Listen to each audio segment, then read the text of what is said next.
सुळे यांचं या घडीची मोठी अपडेट आहे। एक जागा मवियाच्या वाट्याला येते सध्याची जी आकडेवारी आहे, सध्याचं जे गणित आहे त्यानुसार, आणि ती जागा ही उद्धव ठाकरेंनीच लढवायला हवी असं म्हटलेलं आहे सुप्रिया सुळेंनी। त्यामुळे काँग्रेस पाठोपाठ शरद पवारांच्या राष्ट्रवादीनेही उद्धव ठाकरेंच्याच नावावर शिक्कामोर्तब केल्याचं पाहायला मिळते। काँग्रेस पाठोपाठ राष्ट्रवादीनेही हीच भूमिका घेतलेली आहे। विधान परिषदेची निवडणूक ही उद्धव ठाकरेंनीच लढवायला हवी असं म्हणतात सुप्रिया सुळे।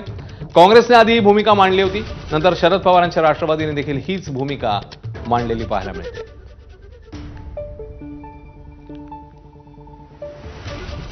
तर येत्या मे महिन्यामध्ये या निवडणुका आहेत, 10 जागा आहेत, त्यापैकी एक जागा ही मवियाच्या वाट्याला येते सध्याच्या संख्याबळानुसार, गणितानुसार, आणि ती जागा उद्धव ठाकरेंनीच लढवायला हवी असं काँग्रेसने आधी म्हटलेलं होतं।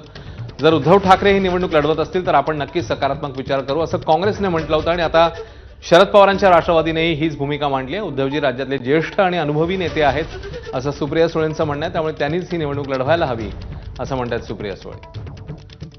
वेदांत देव आपल्याला अधिकचे अपडेट येतील। वेदांत, आधी काँग्रेस आणि आता शरद पवारांच्या राष्ट्रवादीने सुप्रिया सुळे यांनी देखील हीच भूमिका मांडलेली आहे। वेदांत, ज्या प्रकारे अश्विन आपण बघितलं, राष्ट्रवादी काँग्रेस शरदचंद्र पवार पक्षाची आधीची भूमिका, म्हणजे आपण जर बघितलं तर